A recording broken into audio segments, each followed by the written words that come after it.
he got a little testy with you, and that was an ugly moment, and it was ungentlemanly, and I think a lot of people won't like that. When you walked in here, how many of you had a positive opinion of Donald Trump? Raise your hand. Overall.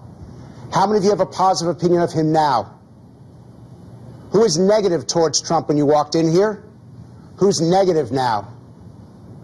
He was sort of doing okay when he said, well, you know, I'm not politically correct. But then when he went after you, I thought I think Donald Trump's strategy seems to be to win the Republican nomination and the presidency without women.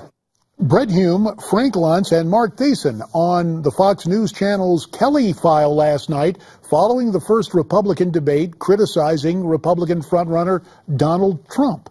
The contender clashed several times with the debate moderators, Trump later taking to social media, criticizing the way Fox handled the debate, claiming it was unprofessional. For more, let's bring in our panel. Skyping in from Nashville, Tennessee, Scottie Nell Hughes, news director of the Tea Party News Network, and joining us from Newsmax, Washington, John Fund, Newsmax contributor and columnist for National Review Online. Scottie Nell, first to you. Was there a gang up on Donald Trump, and why? Well, it's hard, honestly, being a journalist to sit there and critique other journalists, especially ones that in normal cases I would respect. You know, you don't know what all was going into this debate. You don't know what was being told. We all know that we as journalists always have producers, we have news directors, we have all sorts of people giving us instructions. And because if you looked at the earlier debate, Martha McCallum and the host of that debate were also doing very pushy questions, very, very edgy questions. You have to wonder, was this something not necessarily that was left up to the moderators themselves, but something that might have been coming down from higher up, and they were just going along with what their job was? John Fund, the buzz is that Rupert Murdoch is a big supporter of Jeb Bush. Do you think there was any influence from the top that factored into the questioning of the other candidates last night? There's no way of knowing. I doubt it. I think that kind of heavy-handedness would eventually have leaked out.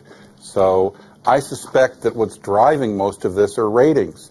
You know, we had 26 debates in 2012 among the Republican candidates. They were snoozers.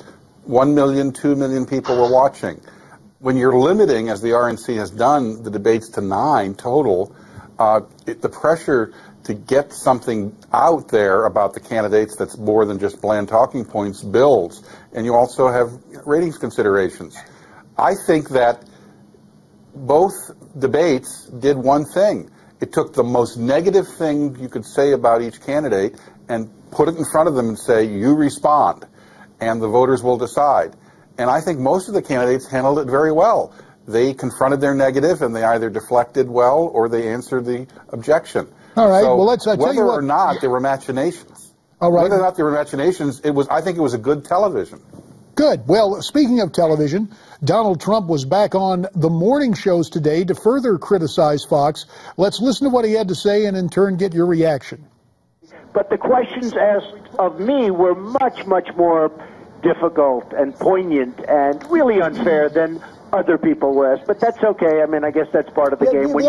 When you're number one in the poll, I guess that's what happens. So, Scottie Nell, does Donald have a point? He's number one in the polls as the front runner. Should he have expected the tougher questions? And I think he was expecting the tougher questions. I think what really probably set him off, because I'll be honest with you, when he left there, you could tell he was physically disturbed. I was there last night. I don't know if he was expecting it to be like it was. It wasn't like it was just an onslaught of, here's a hard question. It was a follow-up question, and then even more of a pushing to make an answer. And that's probably a lot of the reasons why people think that this stepped over the line. It wasn't just, here's your answer, okay, let's move on and let the voter decide. It's like, yeah, but you didn't tell exactly. I really wanted it. And so I think this is something that, you know, he does have a point to it, but he's accepting it. That's what's great about the Trump. He's like, you know what? Go for it. I'm going to be Taylor Swift. I'm going to shake it off, and I'm going to go to the next debate. It will be interesting, though. I want to see how this first poll comes out following this debate to see how much America, what they're going to respond to it, and if they liked or didn't like the line of questioning that came out of it. All right, a lot of folks took to Fox News' Facebook page, and they weren't happy. A lot of folks saying they tried to make Donald Trump look foolish, and that they'd never seen such a shallow performance by the Fox folks. John Fund, final 30 seconds. Was Fox fair and balanced last night? They ask tough questions of everyone. Donald Trump has avoided the toughest questions posed to him. Last night we learned stuff. We learned he will not necessarily refuse to run as a third-party candidate, and we learned he still admires single-payer government health care in Canada and Great Britain.